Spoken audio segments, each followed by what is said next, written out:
গরম হয়ে যাবে। আমি চালক হিসাবে আমার এই জিনিসগুলা বেসিক নলেজ হালকা হালকা কিছু ধারণা আমার থাকতে হবে।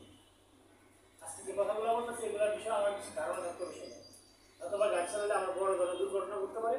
যেমন লোগোটা দেখতে কেমন দেখেন, লোগোটা এই হচ্ছে লোগো চাবির মতো, এটা হচ্ছে কি লোগোটা। আগে লোগোটা কি ছিল কি প্রদীপের মতো, এটা লোগোটাকে এর সাথে আলাদা না কি আলাদা।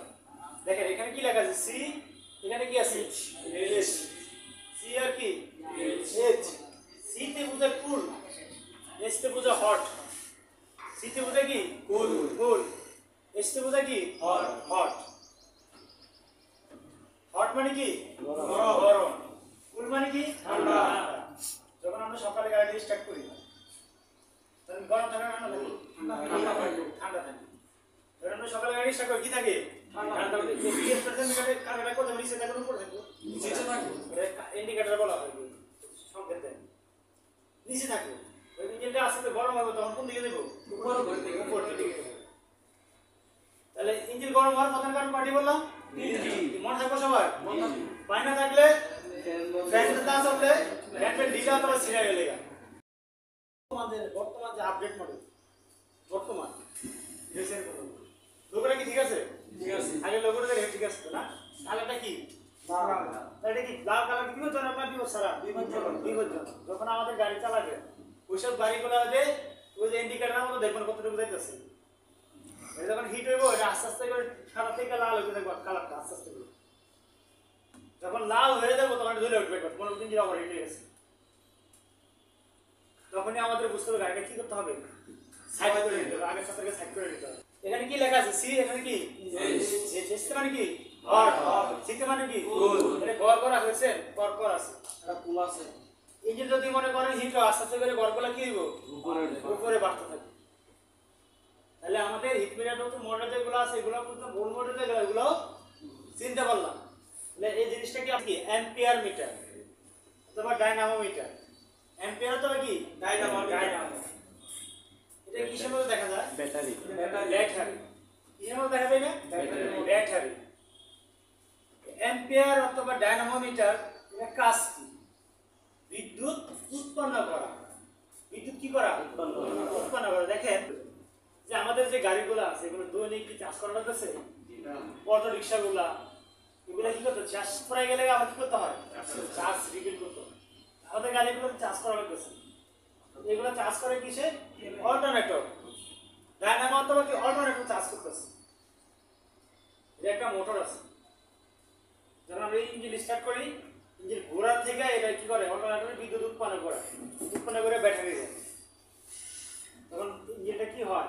ব্যাটারিটা চার্জ হয়, যে বিদ্যুৎটা খরচ হয় এগুলো আবার রিফিল করে দিতেছে কি অল্টারনেটর অথবা ডায়নামো। অল্টারনেটর ডায়নামো যদি কাজ না করে তখন বাতিটা মিটারটা শুরু করে দেবে যে তোমার গাড়িটা কি হচ্ছে চার্জ হচ্ছে না, তুমি তাড়াতাড়ি গাড়িকে সাইড করে দাও। এখন যদি ব্যাটারিতে চার্জ না থাকে তাহলে গাড়ি আর স্টার্ট হবে না। এখানে স্পিড মিটার কোনটা বলতে পারবেন? এখানে দুটোটাই স্পিড মিটার, দুটোটাই স্পিড মিটার, ডিজিটাল এটা অ্যানালগ আগে সিস্টেম, ইন্ডিকেটর কাটা সিস্টেম। স্পিড মিটার অথবা স্পিডোমিটার, গরিব ভাষা বলে স্পিডোমিটার বলে শোনাম, গরিব ভাষা বলে স্পিডোমিটার। আমরা সবাই জানবো কি স্পিড মিটার। স্পিডোমিটার স্পিড মিটারের কাজটা কি? গাড়ি কতটুকু স্পিডে চলতেছে তা নির্ণয় করা। আচ্ছা এটা তো না দিল পারতো, দেওয়ার উদ্দেশ্যটা কি? ওই যে আমাদের একটা স্বাগতিক পদক ক্লাসে টাইপসাইন দেখে সর্বোচ্চ গতি সীমা 40, কত দেখাইছিল 40, সর্বোচ্চ গতি সীমা 40। আমি এটা বুঝবো কিভাবে? স্পিড মিটার তো স্পিড দেখে তো বুঝতে হবে সর্বোচ্চ গতি সীমা 40, সর্বনিম্ন গতি সীমা 40, তাই না? আছে এখানে ওটা স্পিড মিটার না, এটা হচ্ছে স্পিড মিটার, এটা হচ্ছে আরপিএম মিটার। কিছু কিছু গাড়িতে এই জিনিসটা থাকে না, 40 থেকে 50% গাড়িতে এই জিনিসটা থাকে না। আরপিএম মিটার এটা হচ্ছে স্পিডোমিটার। আরপিএম মিটারটা কি? পার মিনিট রেগুলেশন রোটেশন বলা হয়।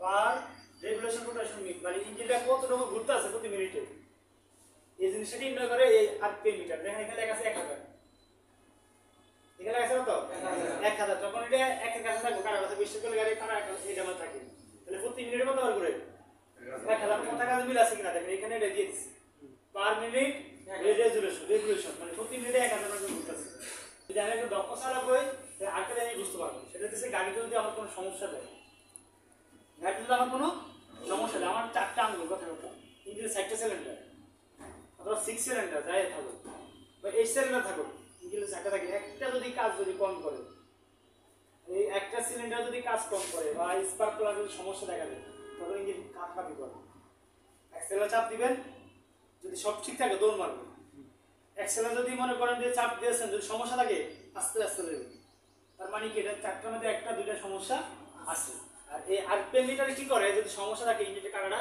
একবার নিচে উঠবে একবার উপরে উঠবে নিচে উঠবে একবার উপরে স্থির থাকবে না তখন বুঝতে পারবে গাড়িতে ইঞ্জিনের কোনো ত্রুটি আছে সমস্যা আছে ফুয়েল মিটার সবকিছুর একটা লোগো আছে বললাম না ফুয়েল লোগো আছে এটা এই যে লোগো এখানে কি লেখা আছে ই আর এল ই তো হইছে এন্ট্রি বা ইমার্জেন্সি এর তো হইছে ফুল এখানে কাটা কোন দিকে আছে এন্ট্রি কাছাকাছি আছে লো কাছাকাছি এটা কি লো এল এটা ফুয়েল মিটার দরকার কি দরকার আছে কেন কি জন্য দরকার গাড়িতে মতো ঢুকতে আছে তার তো বুঝতে হবে আছে এটা ফুল মিটার কোনটা কি হবে বুঝলেন চিহ্নটা লোগোটা দেখুন আমরা লোগোগুলো ক্লিয়ার করতে পারছি কোন লোগোটা কিসের অবশ্যই এই জিনিসগুলো না আইডেন্টিফাই করতে পারছি নাকি ওডোমিটারটা কি ওডোমিটারটা হচ্ছে গাড়ি তৈরি করার পরে কত কিলোমিটার চললো সবকিছু টোটালি যোগ থাকে কোন জায়গা ওডোমিটার মিটারটা হচ্ছে ওডোমিটারে গাড়ি তৈরি করার পর কত কিলোমিটার চললো সব দেখা আছে অনেকগুলা দেখা আছে ট্রিপ মিটার হচ্ছে দৈনিক হিসাব কি হিসাব দৈনিক হিসাব দৈনিক কতটুকু চলো কত কিলোমিটার চলো তার হিসাবের জন্য